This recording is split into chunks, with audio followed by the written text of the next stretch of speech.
बहू ने रची सास ससुर की मौत की खौफनाक साजिश। बेटे ने सिखाया जिंदगी भर का सबक। जायदाद के लालच में अंधी बहू ने जब अपने बीमार सास ससुर की जान लेने के लिए उनकी जीवनदायिनी दवाइयों को जहर से बदल दिया, तो बेटे ने एक ऐसी खौफनाक चाल चली कि बहू के पैरों तले जमीन ही खिसक गई। सर्दियों की एक सर्द और खामोश रात थी। शहर के एक पुराने लेकिन बेहद शानदार और विशाल बंगले में सन्नाटा पसरा हुआ था। यह बंगला 70 वर्षीय रघुनाथ जी और उनकी 65 वर्षीय पत्नी कौशल्या जी के जीवन भर की तपस्या का परिणाम था। रघुनाथ जी एक सेवानिवृत्त सरकारी अधिकारी थे जिन्हें दिल की गंभीर बीमारी थी और कौशल्या जी को उच्च रक्तचाप की शिकायत रहती थी। उनके इकलौते बेटे सिद्धार्थ ने अपने माता पिता के संस्कारों को अपने भीतर बहुत गहराई से संजोया था। सिद्धार्थ शहर का एक बहुत बड़ा और सफल कपड़ा व्यापारी था।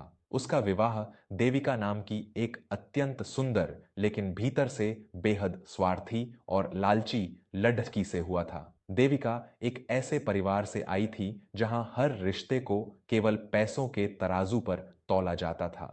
सिद्धार्थ के घर में कदम रखते ही देविका की नजर उस आलीशान बंगले और रघुनाथ जी की क्रोधों की पुश्तैनी संपत्ति पर गड्डीडी एच गई थी। उसे रघुनाथ जी और कौशल्या जी का घर में रहना, उनका खांसना और उनकी दवाइयों का खर्च बिल्कुल बर्दाश्त नहीं था। वह चाहती थी कि सिद्धार्थ इस पुराने बंगले को बेचकर शहर के सबसे महंगे इलाके में एक नया और आधुनिक विला खरीदे, जहां केवल वह और सिद्धार्थ रहे और इन बुजुर्गों की कोई दखलंदाजी न हो। जब भी देविका इस विषय पर सिद्धार्थ से बात करती, सिद्धार्थ बहुत ही शांति लेकिन दृढ़ता से उत्तर देता, देविका, यह घर मेरे माता पिता के खून पसीने की निशानी है। जब तक वे इस दुनिया में हैं, यह घर कहीं नहीं बिकेगा और मैं अपने माता पिता को छोड़ डचकर कहीं नहीं जाने वाला। तुम्हें जो सुख सुविधा चाहिए वो मैं तुम्हें यहीं दूंगा। सिद्धार्थ का यह जवाब देविका के भीतर एक जहरीली आग भद्दका देता था। कुछ दिन पहले ही देविका ने छुपकर रघुनाथ जी को उनके वकील से बात करते हुए सुन लिया था। रघुनाथ जी अपनी वसीयत में यह लिखवा रहे थे कि उनके और उनकी पत्नी के जीवित रहते हुए इस घर और किसी भी संपत्ति को न तो बेचा जा सकता है और न ही किसी के नाम किया जा सकता है। यह सुनकर देविका का लालच और उसका क्रोध अपने चरम पर पहुंच गया। उसे लगने लगा कि जब तक ये दोनों बुजुर्ग जीवित हैं, वह कभी आजादी से उन करोड़ों रुपयों पर राज नहीं कर पाएगी। इसी लालच ने देविका के भीतर एक ऐसे शैतान को जन्म दिया जिसने एक बेहद खौफनाक और दरिंदगी भरी साजिश रची। देविका ने तय किया कि वह अपने सास ससुर की हत्या करेगी, लेकिन ऐसे कि किसी को शक न हो और उनकी मौत एक प्राकृतिक बीमारी लगे। उसने शहर के एक दूर दराज इलाके से एक ऐसा धीमा जहर खरीदा जो देखने में बिल्कुल रघुनाथ जी की दिल की दवा और कौशल्या जी की रक्तचाप की गोलियों जैसा था। यह जहर धीरे धीरे इंसान के अंगों को गलाना शुरू कर देता है और कुछ ही हफ्तों में इंसान की दिल का दौरा पड्डे डेचने से मौत हो जाती है। देविका ने बहुत ही चालाकी से असली दवाइयों की बोतलों में वो जहरीली गोलियां भर दीं। वह मन ही मन मुस्कुरा रही थी कि अब कुछ ही दिनों में इस घर से इन दोनों बुजुर्गों की अर्थी उठेगी और सारी दौलत उसकी हो जाएगी। दोस्तों, एक माता पिता अपने बच्चों की खुशियों के लिए अपना पेट काट कर उन्हें इस दुनिया के हर सुख से नवाजते हैं, लेकिन जब उसी घर में आई एक लालची और बेईमान बहू दौलत की भूख में उन भगवान रूपी सास ससुर की जान की दुश्मन बन जाए, तो उस घर का पतन निश्चित है।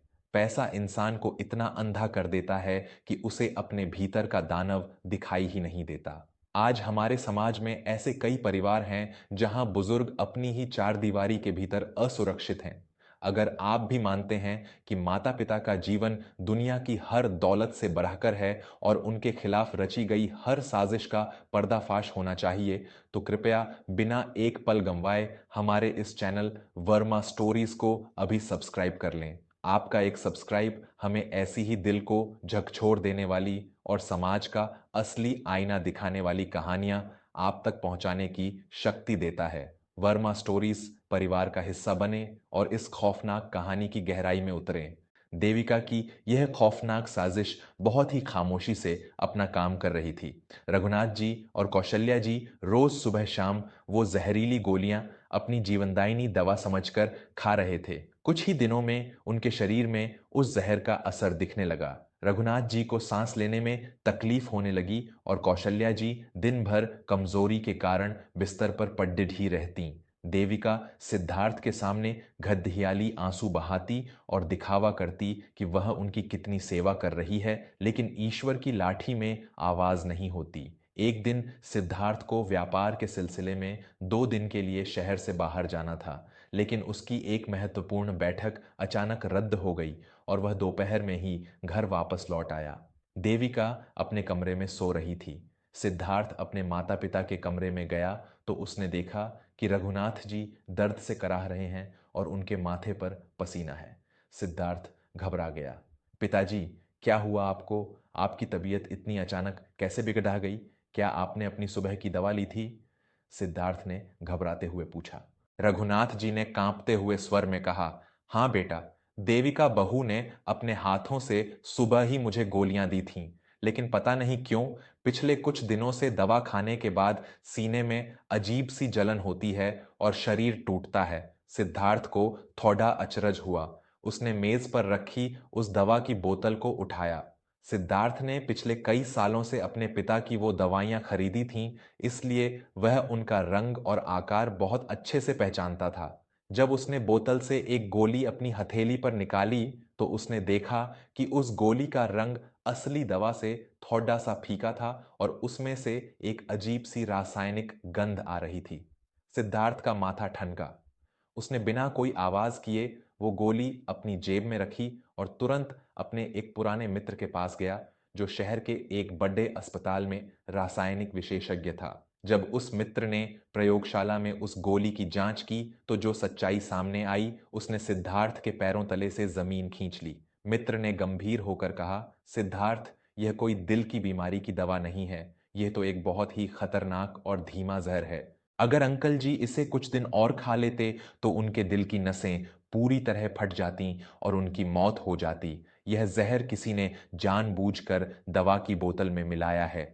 सिद्धार्थ का पूरा शरीर क्रोध और पीड़ा से कांपने लगा। उसकी आंखों के सामने अंधेरा छा गया। उसे समझने में एक पल भी नहीं लगा कि यह घिनौना काम किसका है। जिस पत्नी को वह अपने घर की लक्ष्मी समझता था, वह असल में उसके माता पिता की हत्यारिन थी।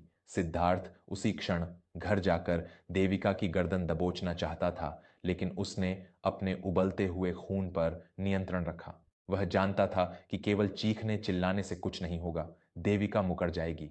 उसे इस लालची औरत को ऐसा सबक सिखाना था कि इसकी रूह तक कांप जाए। सिद्धार्थ ने तुरंत असली दवाइयां खरीदी और घर जाकर बहुत ही चालाकी से देविका की नजरों से बचकर उन जहरीली गोलियों को असली दवाइयों से बदल दिया।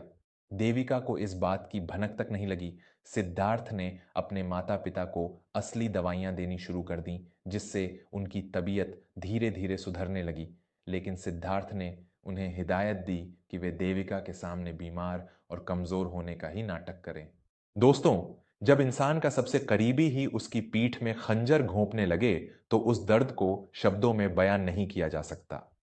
सिद्धार्थ ने देविका को अपना सब कुछ माना था, लेकिन उस औरत ने दौलत के लालच में सारे रिश्तों का कत्ल कर दिया था। जो इंसान दौलत के लिए अपनों की जान लेने पर उतारू हो जाए, उसे ऐसी सजा मिलनी चाहिए जो समाज के लिए एक उदाहरण बन जाए। क्या सिद्धार्थ देविका का यह शैतानी चेहरा दुनिया के सामने ला पाएगा? अगर आपके सीने में भी एक धड़कता हुआ दिल है जो अन्याय के खिलाफ खड़ा होना जानता है और आपको हमारी ये जीवन से जुद्दी कहानियां पसंद आ रही हैं, तो बिना एक पल गंवाए वर्मा स्टोरीज को अभी सब्सक्राइब करें। आपका जुद्दाव ही हमारी असली ताकत है जो हमें समाज की इन कड़वी सच्चाइयों को दुनिया के सामने बेबाक तरीके से लाने का साहस देता है। चलिए देखते हैं कि सिद्धार्थ ने अपनी इस हत्यारी पत्नी को कैसे उसके ही जाल में फंसाया। 10 दिन बीत गए। देविका को लग रहा था कि उसका जहर अपना काम कर रहा है और अब कुछ ही दिनों में उसे करोड़ों की संपत्ति मिलने वाली है। इसी घमंड में चूर होकर देविका ने अपने मायके वालों और कुछ खास दोस्तों को घर पर एक छोटी सी दावत के लिए आमंत्रित किया। वह सबको यह दिखाना चाहती थी कि इस घर की मालकिन अब केवल वही है। दावत वाले दिन घर में खूब पकवान बने थे। देविका भारी गहने पहनकर अपनी सहेलियों के बीच इतरा रही थी। रघुनाथ जी और कौशल्या जी को उसने उनके कमरे में ही रहने का आदेश दिया था। सिद्धार्थ ने इस दावत को ही देविका के पतन का मंच बनाने का फैसला किया। जब सभी मेहमान दालान में बैठकर भोजन और बातों का आनंद ले रहे थे, सिद्धार्थ बहुत ही शांत कदमों से वहां आया। उसके हाथों में फलों के रस का एक गिलास था और दूसरे हाथ में वो शीशी जिसमें देविका ने जहरीली गोलियां रखी थीं। सिद्धार्थ ने वह रस का गिलास देविका के हाथ में थमाते हुए बहुत ही प्रेम भरे नाटक के साथ कहा, देविका, तुम सुबह से अतिथियों के सत्कार में लगी हो, बहुत थक गई होगी, यह ताज़ा रस पी लो, तुम्हें अच्छा लगेगा। देविका ने मुस्कुराते हुए वह गिलास लिया और उसे एक ही सांस में आधा पी गई। जैसे ही देविका ने गिलास नीचे रखा, सिद्धार्थ की आंखों का रंग बदल गया।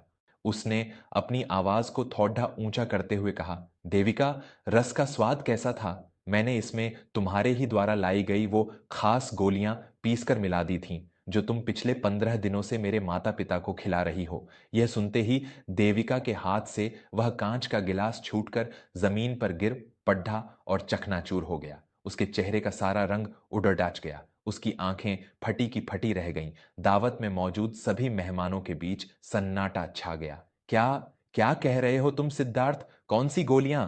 देविका थर थर कांपते हुए हकलाने लगी। उसके पेट में एक अजीब सी घबराहट होने लगी थी। सिद्धार्थ ने वह जहर की शीशी सबके सामने हवा में लहराई और दहादते हुए कहा, यही गोलियां देविका, वो धीमा जहर जिसे तुमने मेरे माता पिता की जीवनदायिनी दवाइयों से बदल दिया था ताकि तुम इस करोद्धों के बंगले पर राज कर सको। तुमने सोचा था कि तुम उन दो बेकसूर और बीमार बुजुर्गों को तद्दिप्पा कर मार डालोगी और किसी को खबर तक नहीं होगी। आज वही जहर तुम्हारे खून में दौड़ रहा है। देविका पागलों की तरह चीख पड़ी। वह अपना गला पकड़ डाचाकर जमीन पर गिर गई और रोते हुए अपने मायके वालों से मदद मांगने लगी। बचाओ मुझे, मेरे पेट में आग लग रही है। इस पागल ने मुझे जहर दे दिया है। मुझे अस्पताल ले चलो, मैं मरना नहीं चाहती। हाँ, मैंने बदले थे वो दवाइयों के पत्ते, क्योंकि मुझे वो बुढ़े इस घर में नहीं चाहिए थे। लेकिन मुझे बचा लो। देविका ने मौत के खौफ में सबके सामने अपने ही मुंह से अपना वह घिनौना गुनाह कबूल कर लिया था। उसके मायके वाले भी शर्म और खौफ के मारे अपनी जगह से नहीं हिल पाए। तभी दालान के पीछे से रघुनाथ जी और कौशल्या जी चलकर बाहर आए। उन्हें जीवित और बिल्कुल स्वस्थ देखकर देविका की आंखें फटी रह गईं। सिद्धार्थ ने एक व्यंग्यात्मक मुस्कान के साथ देविका की ओर देखा और कहा, मरोगी नहीं तुम देविका, क्योंकि जो रस तुमने अभी पिया है उसमें जहर नहीं बल्कि पेट साफ करने वाली साधारण गोलियां थीं। मैंने तो 15 दिन पहले ही तुम्हारे उस खौफनाक जहर को पकड़ डिच लिया था और पिताजी की दवाइयां बदल दी थीं, लेकिन मुझे तुम्हारा यह हत्यारा चेहरा सबके सामने लाना था, इसलिए मैंने यह जहर का नाटक रचा। यह सुनते ही देविका की सांस में सांस आई, लेकिन अगले ही पल उसके होश हमेशा के लिए उड्डीच गए जब घर के मुख्य दरवाजे से पुलिस के 3 अधिकारी अंदर दाखिल हुए। सिद्धार्थ ने पुलिस की ओर इशारा करते हुए देविका से कहा, तुमने चंद करोड़ डेढ़ आच रुपयों के लिए मेरे माता पिता की जान लेने की साजिश रची। तुम्हारा यह कबूलनामा मेरे फोन में रिकॉर्ड हो चुका है और इन सारे मेहमानों के सामने गवाह भी मौजूद हैं। अब तुम अपनी बाकी की जिंदगी इस आलीशान बंगले में नहीं बल्कि जेल की सड़ी हुई काल कोठरी में बिताओगी। देविका गिद्ध गिद्धाती रही, सिद्धार्थ के पैरों में गिरकर रोती रही, लेकिन सिद्धार्थ का हृदय अब पत्थर का हो चुका था। पुलिस ने देविका को हथकद्दियां पहनाई और घसीटते हुए उसे घर से बाहर ले गए। उसका सारा घमंड, उसकी सारी लालसा और उसका वो खौफनाक चेहरा उसी क्षण हमेशा के लिए खाक में मिल गया। देविका के मायके वाले भी अपना मुंह छुपाकर वहां से भाग निकले।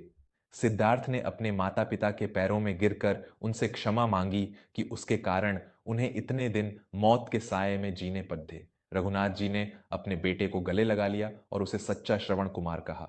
दोस्तों, इस कहानी से हमें यह बहुत ही गहरी और अमूल्य सीख मिलती है कि लालच इंसान को शैतान बना देता है। जो लोग दौलत के नशे में अपनों की जान के दुश्मन बन जाते हैं, भगवान उनके लिए ऐसा जाल बुनता है कि वे अपने ही खोदे हुए गड्ढे में गिर जाते हैं। माता पिता का स्थान संसार में सर्वोपरि है और जो औलाद अपने माता पिता की रक्षा के लिए ढाल बन जाती है, दुनिया की कोई भी बुरी ताकत उसका घर नहीं उजाड़ सकती।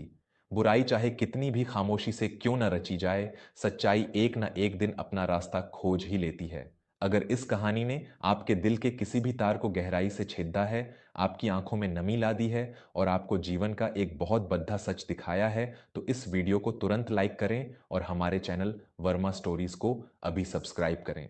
आपका अपार प्यार और समर्थन ही वर्मा स्टोरीज की पहचान है और यही हमें समाज की इन सच्ची, भावुक और रूह को कंपा देने वाली भावनाओं को पूरी निर्भीकता के साथ आप तक पहुंचाने की शक्ति देता है। मिलते हैं ऐसी ही एक और प्रेरणादायक, सच्ची और खौफनाक कहानी के साथ। तब तक हमेशा सत्य का साथ दें, अपने माता पिता की रक्षा करें और खुश रहें। धन्यवाद।